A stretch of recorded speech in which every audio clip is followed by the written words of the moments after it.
فأنا ناصح لإخواني بالصدع بالحق تبيض وجوههم. السكوت في مسألة الحزبية يضرها، فاصدع بما تؤمر وأعرض عن المشركين. سلامي على دماج ورجالها والشيخ يحيى ودار العلم يا سعد بانيها.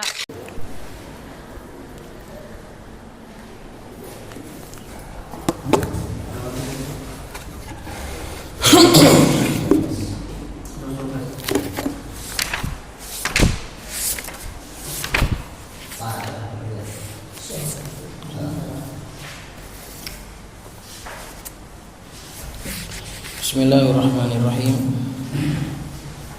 Innal hamdalillah nahmaduhu wa nasta'inuhu wa nastaghfiruh wa na'udzu billahi min shururi anfusina wa min sayyiati a'malina. May yahdihillahu fala mudilla lahu wa may yudlil fala hadiya lahu. Wa asyhadu an la ilaha illallah wahdahu la syarika lahu wa asyhadu anna Muhammadan abduhu wa rasuluh sallallahu alaihi wa ala alihi wasallam, amma ba'du.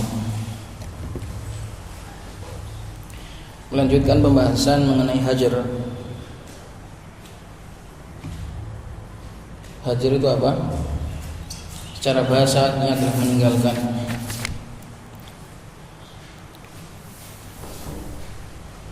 Yang dimaksud di sini adalah menghajar dan memboikot dan memutus hubungan dengan seorang muslim, di mana sudah kita sarikan bahwasanya hajar itu dibagi menjadi dua, hajar yang syar'i dan hajar yang ghairu syar'i. Hajar yang boleh, yang dianjurkan, masyru', dan hajar yang dilarang. Hajar yang dilarang adalah hajar karena menuruti kemauan diri lebih dari 3 hari. Sedangkan hajar asy-syar'i adalah hajar untuk menuruti kemauannya Allah Subhanahu wa taala. Itu bedanya di situ. Kenapa satunya dibolehkan, satunya tidak dibolehkan? Karena yang hajar memutus hubungan yang karena masalah dunia, ini adalah merupakan bentuk ketaatan terhadap diri sendiri dan juga ketaatan terhadap syaitan. Ketaatan terhadap hawa nafsu, karena tabiat manusia itu akan kesal dan marah ketika haknya, bagiannya tidak terpenuhi. Itu sudah menjadi tabiat pembawaan manusia. Ketika hak bagiannya tidak terpenuhi, maka dia akan merasa kecewa, sehingga mengakibatkan kemarahan, kemudian akhirnya membuahkan hajar. Itu hajar yang ghairu syar'i, yang dikarenakan menuruti kemauan jiwa, kemauan diri sendiri. Adapun hajar yang syar'i itu adalah menuruti kemauannya Allah dan Rasulnya, menuruti kemauan Allah dan Rasulnya, sehingga itu adalah terpuji dan yang tadi adalah tercela. Dan sudah kita lewati dari kalamnya Syekhul Islam Taimiyah bahwasanya hajar yang terpuji sendiri terbagi menjadi 2 jenis atau dengan 2 tujuan. Hajar yang terpuji itu terbagi menjadi 2 jenis. Yang pertama hajar bermakna at-tark, meninggalkan, menyelamatkan diri.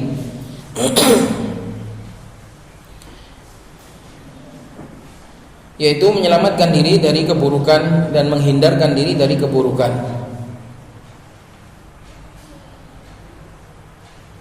Sehingga seseorang meninggalkan orang lain tujuannya adalah untuk menyelamatkan dirinya. Dan ini berlaku untuk semua jenis keburukan, masing-masing sesuai dengan kadarnya. Semakin buruk, semakin tinggi kadar meninggalkannya. Ada yang meninggalkan itu sebatas meninggalkan akrab, awalnya akrab kemudian jadi keakrab karena kawannya tadi berubah dan turun keimanannya. Atau ada juga yang awalnya sering ketemu kemudian jadi jarang menemui. Itu juga termasuk hajar, itu juga termasuk bentuk tark, meninggalkannya seseorang. Ada juga yang sampai memutus hubungan. Kalau memang tidak bisa dilakukan kecuali dengan cara memutus hubungan, dengan cara tidak mengucapkan salam, maka ini juga termasuk hajar tark.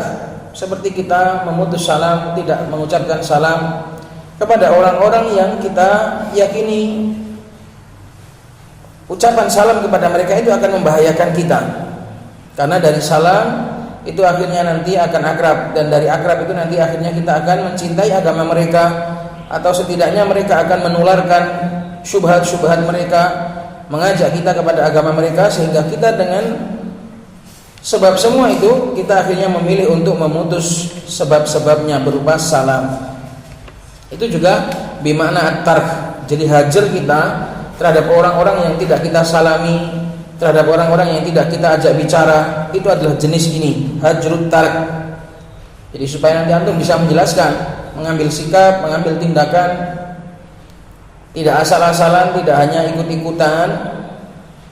Itu penjelasannya. Hajar kita kepada orang-orang yang tidak kita salami, kepada kelompok-kelompok yang kita jauhi dan kita tutup pembicaraan dengan mereka, ini adalah hajar bimana at-tark, hajar untuk menyelamatkan kita, bukan untuk memberi hukuman mereka, bukan untuk memberi hukuman mereka, namun sebatas menyelamatkan diri kita sendiri.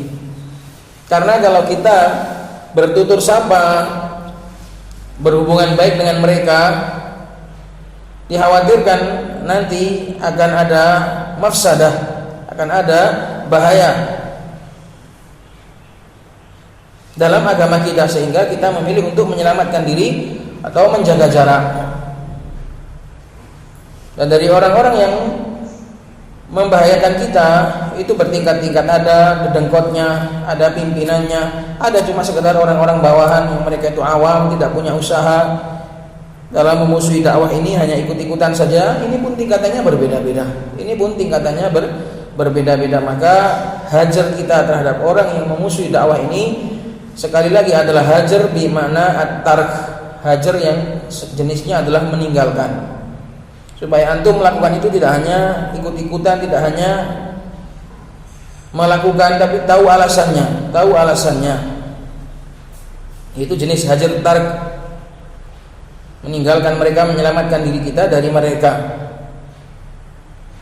Yang levelnya bisa saja sampai meninggalkan tidak mau mengucapkan salam, tidak mau mengucapkan salam. Kalau seandainya sebatas mereka mengucapkan salam kemudian kita jawab dan tidak ada bahaya apa-apa di balik itu, maka enggak apa-apa. Menjawab salam hukumnya wajib. Menjawab salam hukumnya wajib. Dan bisa juga kita jawab di hati. Karena tadi demi menepis atau menghindari keburukan yang terjadi di balik itu. Kemudian jenis hajar syar'i yang berikutnya adalah hajar bermakna al-uqubah, memberi sanksi, memberikan hukuman.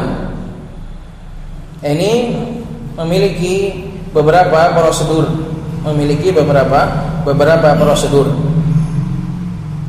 Di antaranya adalah perlu dilihat tentang maslahat dan mafsadah mengenai kekuatan yang menghajar. Maka masuk dalam bab ini juga seorang kepala keluarga di dalam menghajar istrinya atau di dalam menghajar anak-anaknya.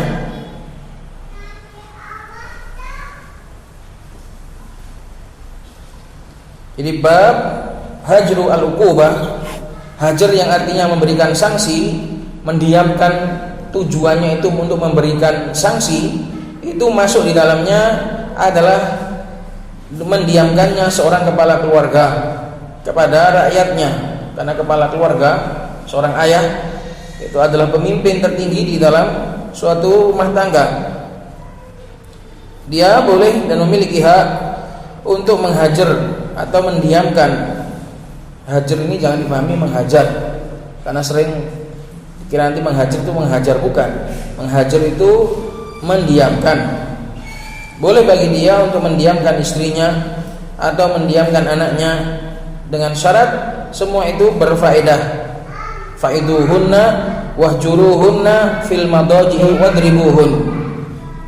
Maka masuk juga dalam hajru asy-syar'i, hajrul uqubah adalah hajru az-zauj li zaujatihi, kepada istrinya itu juga masuk bab hajrul uqubah. Itu adalah hajar yang syar'i, hajar yang dibolehkan. Karena hajarnya kepala keluarga kepada keluarganya bukanlah hajar tarik, bukan hajar tarik, bukan hajar bentuk menyelamatkan diri. Jadi kita harus bisa membedakan dari masing-masing praktek yang terjadi dalam kehidupan sehari-hari ini, apakah hajar kita ini hajar syar'i atau hajar yang ghairu syar'i. Kemudian kalau ini hajar syar'i, ini hajar tarik atau hajar bermakna uqubah. Ini kita harus bisa membedakannya supaya kita tidak salah di dalam melangkah. Kemarin sudah disebutkan Syekhul Islam Taimiyah rahimahullahu taala mengenai beberapa dhawabit, beberapa ketentuan-ketentuan yang harus dipertimbangkan di dalam hajar yang bermakna uqubah.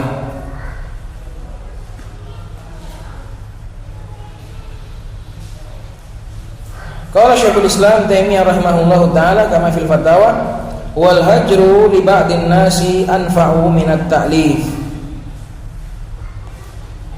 Hajar itu memberikan sikap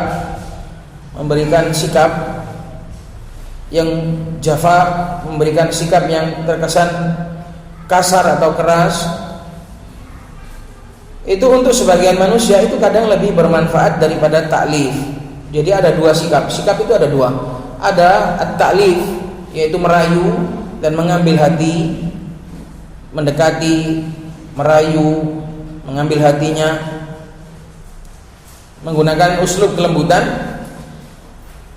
Satunya uslub al-unuf, yaitu al-hajar, jafa, mendiamkan, menyikapi, mengambil sikap.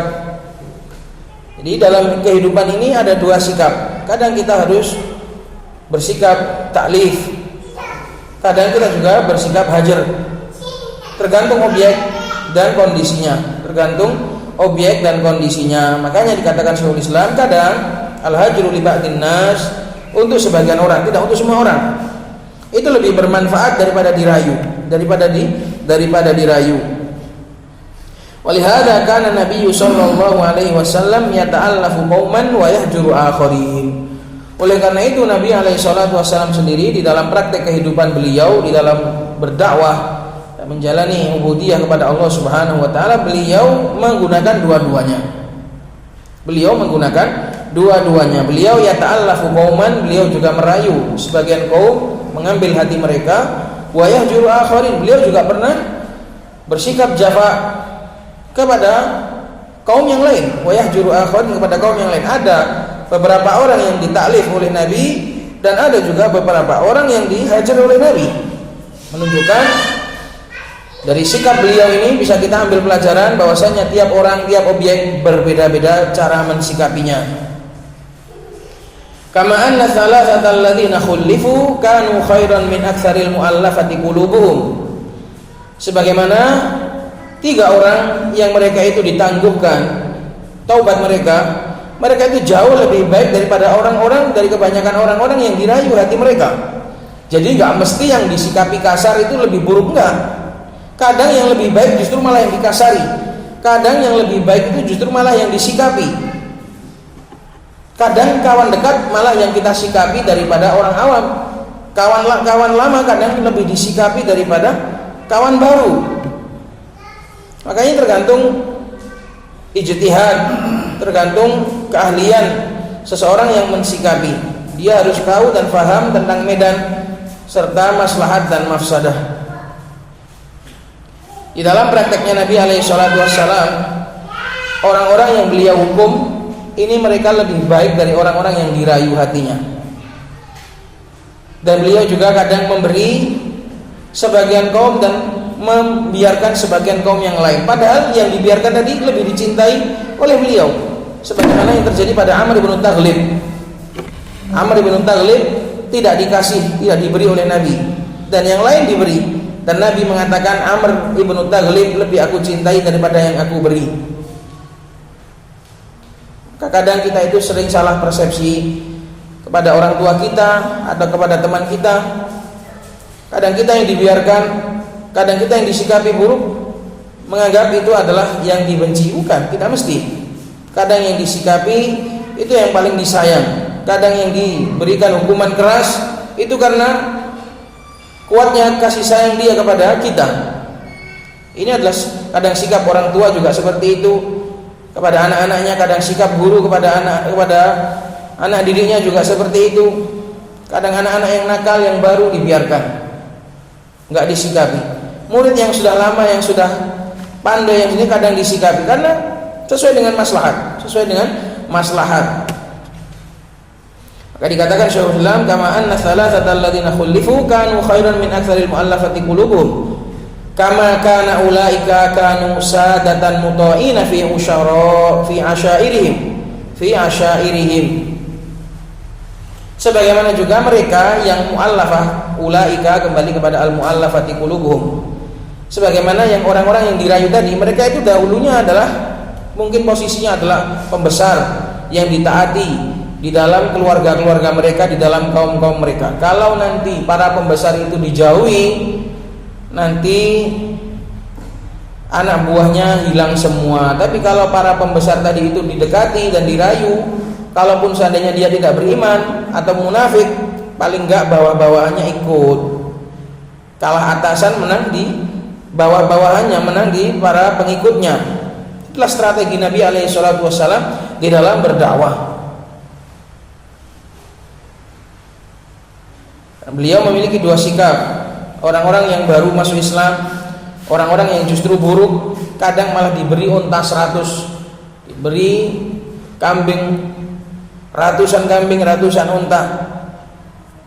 Para sahabat yang justru lama, yang justru banyak membantu Nabi alaihissalam, kadang justru malah gak dikasih apa-apa. Gak dikasih apa-apa.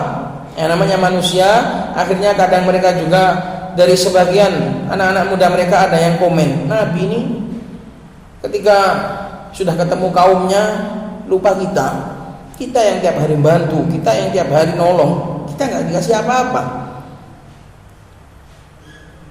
Mereka yang nggak punya sumbangsi apa-apa terhadap Islam ini malah dikasih. Akhirnya Nabi mendengar ucapan tersebut dan akhirnya diluruskan maklumat mereka dan ditegur dengan teguran yang sangat halus dan sangat lembut. Bahwasannya kadang yang diberi itu justru malah orang yang jauh, yang dekat justru kadang nggak diberi, yang dekat justru malah nggak dikasih dan diberikan sikap yang mungkin tidak menyenangkan hawa nafsu mereka.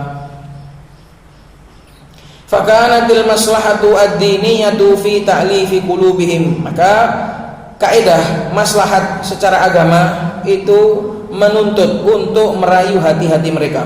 Para pemimpin, para pembesar, ini secara maslahat agama justru dituntut untuk supaya dirayu hati mereka, supaya nanti bawahannya ikut. Wahaulai, sedangkan wahaula ini kembali kepada as-salasah. Haula kembali kepada as-salasah. Sedangkan yang tiga orang tadi kanu mukminin, mereka sudah beriman. Wal mu'minuna siwahum katsir, dan kaum mukminin selain mereka pun banyak. Jadi seandainya mereka lepas marah dan jadi lebih buruk pun, seandainya ada resiko terburuk pun enggak apa-apa gitu. Karena gantinya banyak. Jadi Nabi itu menghajar tiga orang ini tujuannya adalah supaya mereka balik bertaubat, merenungi kesalahan-kesalahan mereka dan menyesali dosa-dosa mereka. Itu tujuannya Nabi. Gak ada Nabi itu pernah punya niat buruk, gak ada. Cuma yang namanya spekulasi kan, siapa tahu nanti ada resiko paling buruknya gitu. Nabi kan ingin menghajar mereka untuk mengembalikan kepada kebaikan. Kok ternyata seandainya meleset, seandainya kok spekulasi tadi gak tercapai dan akhirnya mereka tambah jauh, gak apa-apa, karena kaum mukminin selain mereka masih banyak. Fakana fi hajrihim izzuddin wa tadhiruhum min dzunubihim. Maka di dalam praktek menghajar mereka 3 orang tadi terdapat kejayaan bagi agama, karena bisa diambil pelajaran oleh kaum mukminin yang lain. Wal mu'minuna siwahum katsir, banyak orang yang akan mengambil pelajaran. Oh, Ka'ab bin Malik nggak ikut perang, disikapi sama Nabi. Akhirnya mereka nggak berani melakukan sebagaimana perbuatannya Ka'ab. Nah, ini ada pembelajaran bagi orang lain. Karena kemarin kita sebutkan hajar uqubah, hajar memberi yang sifatnya itu memberi hukuman, itu pelajarannya ada 2. Pada yang dihajar dan juga pada kaum mukminin. Kalau hajar tarik pelajarannya pada siapa? Manfaatnya kembali kepada siapa? Kepada diri sendiri. Maka seandainya 3 orang tadi itu kok ternyata nggak jadi baik, ya nggak apa-apa. Pesannya sudah tersampaikan, manfaatnya kepada kaum muslimin yang lain. Wal mu'minuna siwahum katsir, kaum mukminin selain mereka banyak yang mengambil pelajaran. Fakana fi hajrihim izzuddin, dalam praktek menghajar mereka terdapat kemuliaan terhadap agama, memuliakan agama, kejayaan agama. Wa tadhirum an dunubi, dan juga terdapat pembersihan terhadap dosa-dosa mereka. Dan alhamdulillah praktek hajarnya Nabi lebih dari itu justru berhasil mengembalikan 3 orang ini, bahkan mengangkat mereka kepada tingkatan yang jauh lebih tinggi daripada mereka sebelum dihajar. Jadi obatnya Nabi sallallahu alaihi wasallam berhasil dengan izin Allah Subhanahu wa taala. Obat yang diberikan oleh Nabi alaihi salatu wasallam berhasil. Namanya dokter punya ijtihad memberikan obat. Kalau meleset ya namanya biadillah, umur biadillah. Allah yang memberikan kesembuhan. Tapi alhamdulillah obat ini berhasil. Maka pandai-pandai dalam masalah ini. Wa hadza kama annal masyru'a fil aduwi al-qitalu taratan wal muhadanatu taratan wa akhdul jizyati taratan, kullu dzalika bihasabil ahwali wal masalihi. Bab ini juga sebagaimana bab yang lain dalam masalah perang, sebagaimana yang disyariatkan di dalam mensikapi musuh, itu kadang suruh kita, suruh memerangi. Wal muhadanatu tarokan, ada kalanya juga lebih baik jangan perang, tapi muhadanah, perjanjian damai atau ditunda perangnya. Wa akhdul jizyati tarokan, ada kondisi yang lain juga menuntut untuk mengambil jizyah. Ini semua tergantung keadaan. Kullu dzalika yang satunya lagi kebanyakan tuh. Kullu dzalika coret bihasabil ahwali wal masalih, semuanya tergantung kondisi dan manfaat yang bisa diambil. Intinya Syekhul Islam ingin menekankan bahwasanya praktek hajar yang maknanya itu ukubah, maknanya memberi hukuman, itu enggak gampang.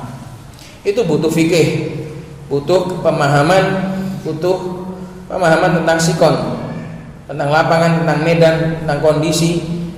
Ini butuh fikih yang mendalam. Jadi macam-macam hajar tadi. Hajar yang karena diri sendiri nggak boleh, hajar karena agama dilihat. Kalau hajarnya itu tarik, ini tergantung maslahat yang meninggalkan nanti. Kalau hajarnya itu maknanya ukubah, memberi hukuman, maka ini dilihat manfaat dan juga kondisi dan keadaannya. Qala wal hajru li ajli haddil insani la yajuz. Ini beliau Syekhul Islam baru mengupas hajar untuk diri sendiri. Jadi dibalik pembahasannya. Kalau Ummu Abdillah membahas hajar untuk diri sendiri dulu, baru membahas tentang hajar untuk Allah. Kalau Syekhul Islam di sini membahas tentang hajar yang dibolehkan dulu, hajar yang syar'i dulu, baru setelah itu membahas hajar yang ghairu syar'i. Ini kembali kepada pembahasan ghairu syar'i. Wal hajru li ajli haddil insan, ini balik kepada pembahasan hajar yang ghairu syar'i, hajar memutus hubungan yang tidak dibolehkan. Wal hajru li ajli haddil insan,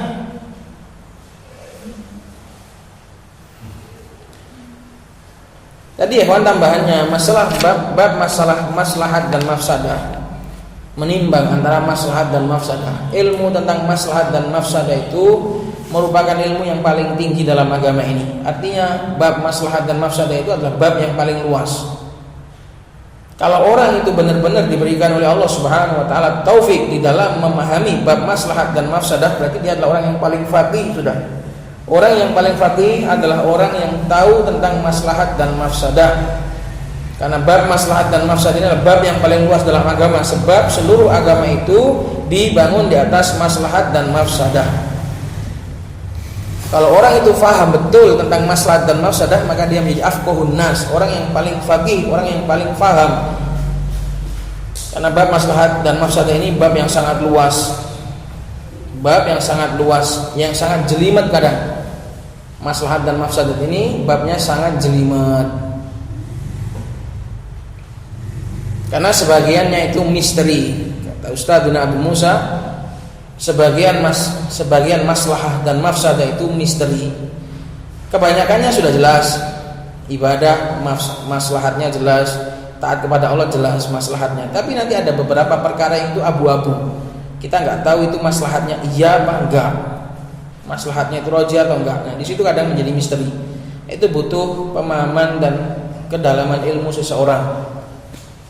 Maka bab maslahat mafsadah ini enggak gampang. Ini adalah bab yang paling tinggi dalam agama ini, yaitu pendalaman tentang maslahat dan mafsadah. Di sana ada doa dari para ulama, sebagiannya sudah saya tuang dalam tinta ungu. Alhamdulillah. Ketentuan dalam memahami maslahat dan mafsadah, menimbang antara manfaat dan bahaya, itu sudah dibukukan oleh para ulama. Karena bab ini sangat rawan. Sebagaimana bab maslahat dan mafsadah ini adalah bab yang paling tinggi, di sisi lain dari sini pula banyak manusia menjadikannya sebagai kambing hitam.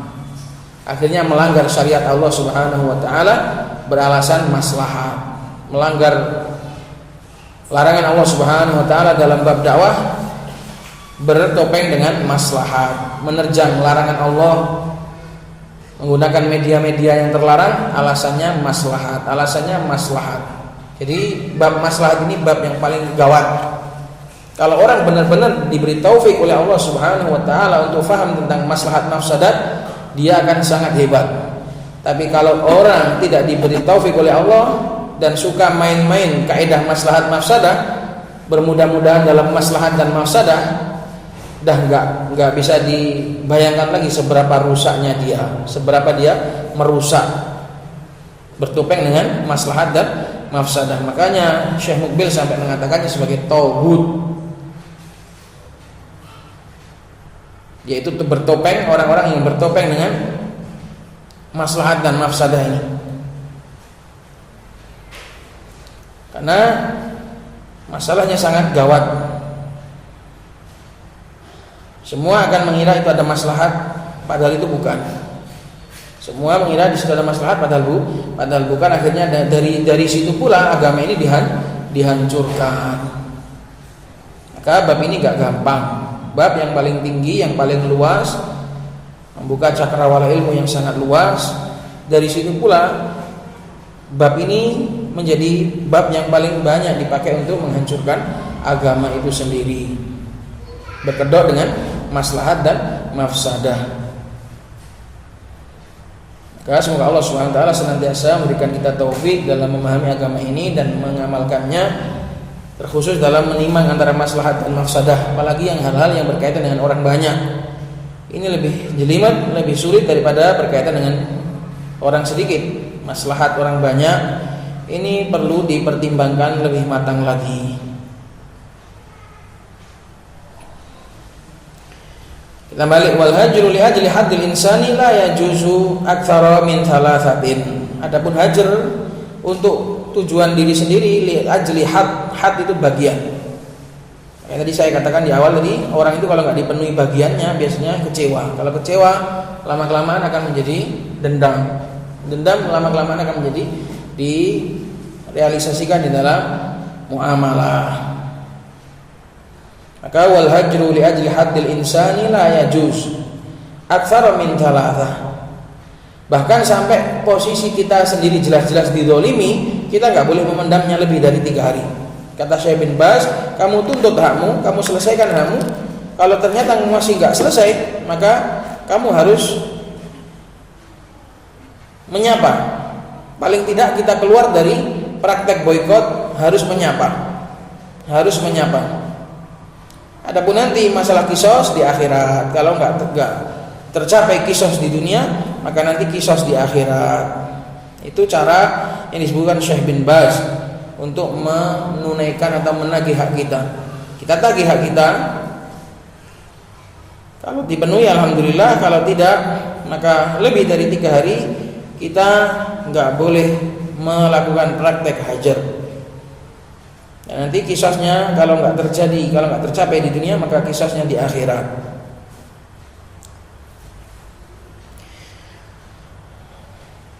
Wal hajru li ajli al-haddil insani la yajuzu aktsara min 3, tidak boleh lebih dari 3 hari. Wa dzakara al-adillah ta'ala dalil, dan Syekhul Islam menyebutkan panjang banyak dalil tentang masalah itu. Wa inna ma rakhasa fi ba'dihi, dan hanya saja syariat ini memberikan rukhsah di dalam sebagiannya saja. Di dalam sebagiannya saja. Dan dalam masalah ini dulu sudah pernah kita berikan rumusnya dalam masalah hak dan kewajiban. Kita itu kalau lebih introspeksi diri, lebih baik kita ini fokus memenuhi kewajiban kita kepada orang lain daripada kita memikirkan hak kita. Lebih baik kita memikirkan hak orang lain atas kita, yaitu kewajiban kita kepada dia, daripada kita mengingat-ingat hak kita atas orang lain tersebut atau kewajiban orang lain kepada kita. Karena itu nanti akan berfaedah banyak di timbangan nanti. Ibaratnya setelan kita itu kita setel kalah saja sudah. Kalau seandainya nanti betul sesuai apa yang kita setel tadi, kita di akhirat nggak rugi. Kalau seandainya kok ternyata nanti lebih ada kembaliannya, kita beruntung. Jadi kalau timbangan gitu disetel agak lebih saja daripada kita kurang, daripada kita kurang. Lebih baik hak kita tidak terpenuhi daripada kita tidak memenuhi hak orang lain. Karena itu nanti akan membahayakan kita di akhirat kelak. Ingat, semua ini urusannya bukan di dunia. Di dunia cuma sebentar. Di akhirat nanti yang berat. Di akhirat nanti yang panjang, yang tidak ada habisnya. Nasallallahu salamul afiyah. Semuanya adalah obat yang bisa meringankan. Kadang kita di dalam kehidupan dunia ini banyak sekali hal-hal yang membuat kita sempit, banyak hal-hal yang membuat kita kecewa, banyak hal-hal yang membuat kita itu sakit hati dan terluka. Maka supaya kita pulih, supaya kita teringankan memahami tentang masalah-masalah ini, dan juga memahami tentang takdir serta tadbir dari Allah Subhanahu wa taala, pengurusan dari Allah Subhanahu wa taala itu sangat bermanfaat sekali. Supaya namanya di dunia ujian, termasuk ujian yang paling berat itu adalah ujian berupa manusia. Karena itu Allah katakan wa ja'alna ba'dakum li ba'din fitnatan atasbirun. Kalau ujian yang lain Allah suruh ayyukum ahsanu amala. Tapi kalau ujiannya sudah berupa orang, dari istri, dari anak, dari orang tua, dari teman, dari kawan, dari guru, dari murid, kalau ujian ini wis wujude menungso, ngelepol, abote pol. Makanya Allah katakan atasbirun, apakah kalian sabar? Kita bisa sabar wis, alhamdulillah. Bisa bertahan wis, alhamdulillah dalam ujian. Kalau sudah ujian, lembar ujiannya itu berupa manusia.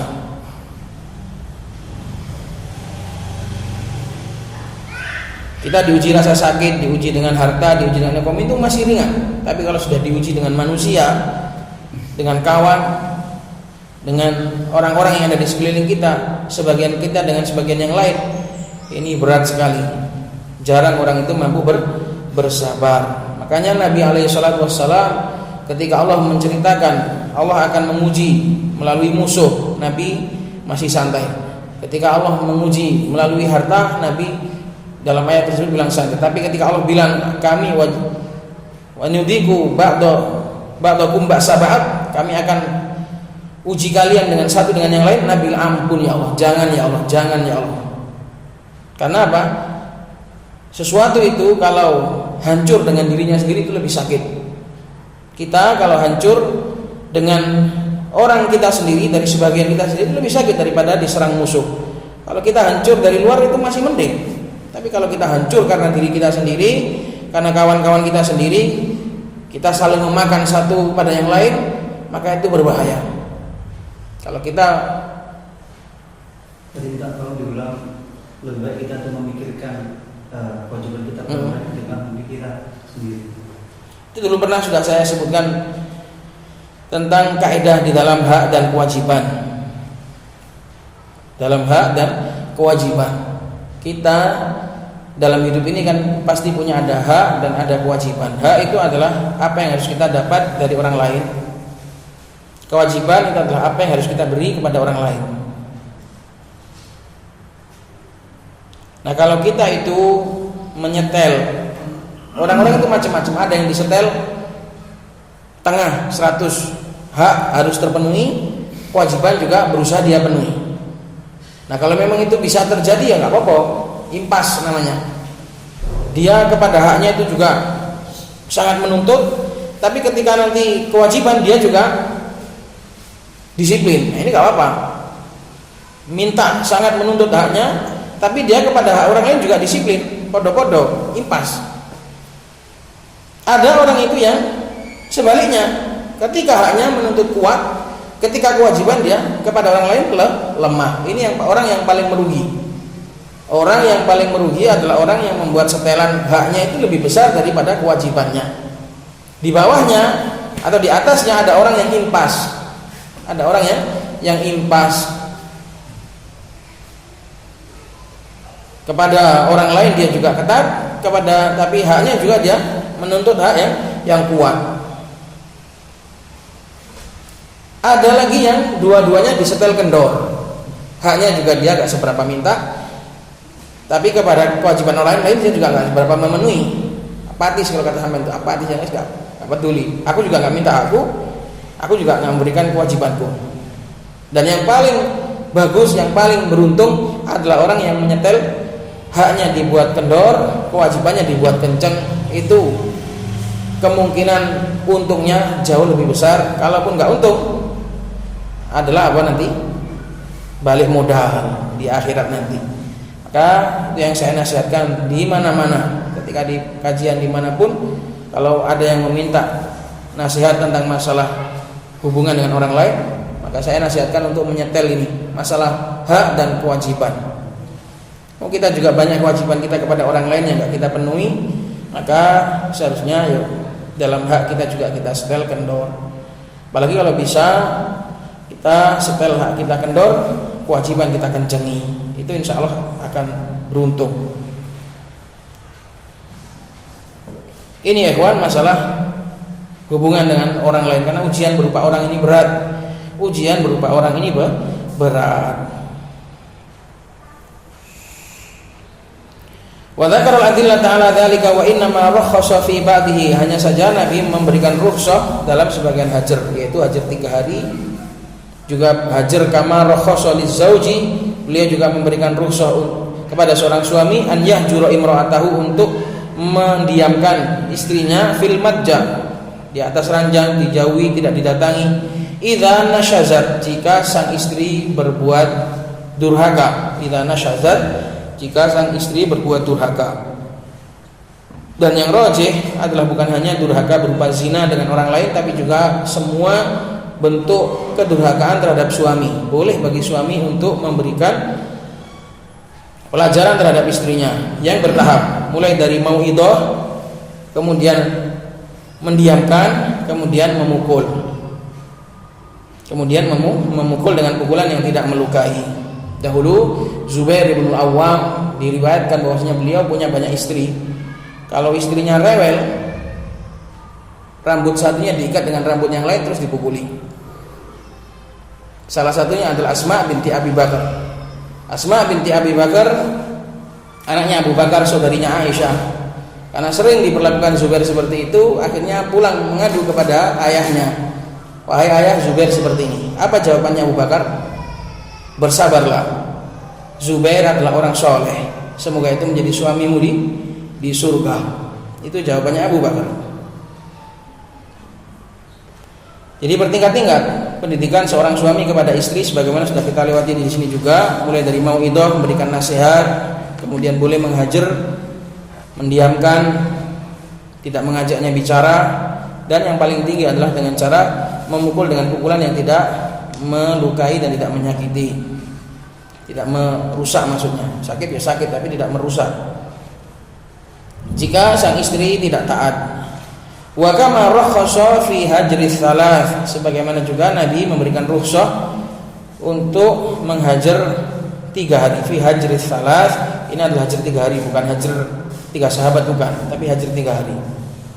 Fayam bagi an yufarraqa bainal hajri li haqqillahi wa bainal hajri li haqqi nafsihi. Maka selayaknya untuk dibedakan antara hajar untuk haknya Allah dan hajar untuk haknya dirinya sendiri. Fal awwalu ma'murun bihi, yang pertama itu diperintahkan, wa tsani manhiyun anhu, dilarang. Li'annal mu'minina ikhwah, karena kaum mukmin semuanya adalah bersaudara.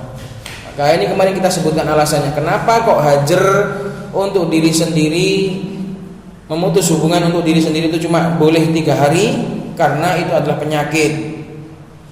Karena itu mengikuti hawa nafsu, mengikuti ego, dan mengikuti syaitan, langkah-langkah syaitan, maka wajib dibatasi cuma 3 hari saja. Adapun hajar untuk Allah Subhanahu wa taala itu adalah obat, itu adalah iman, itu adalah sesuatu yang menebalkan iman. Karena dia menghajarnya bukan kemarahan dirinya, tapi karena kemarahan untuk Allah Subhanahu wa taala, maka itu akan menguatkan iman sehingga enggak ada batasan waktu.